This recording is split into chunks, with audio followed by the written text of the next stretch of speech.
আজ শুক্রবার ৩০ মে দৈনিক কালের কণ্ঠ। আমরা বিশ্ব শান্তির পক্ষে।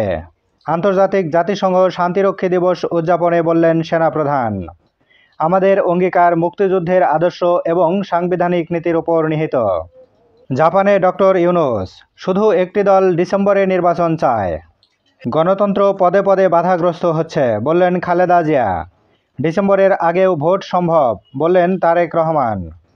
প্রধান উপদেষ্টার বক্তব্যের প্রতিক্রিয়া, দলগুলোর সঙ্গে সরকারের দূরত্ব আরও বাড়বে।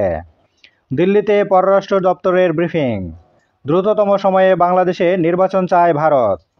দলীয় সিদ্ধান্তের বাইরে গেলেই ব্যবস্থা, বললেন জামায়াতে আমির। ফারুকের পরিচালক পদও বাতিল এনএসসির, আলোচনায় আমিনুল।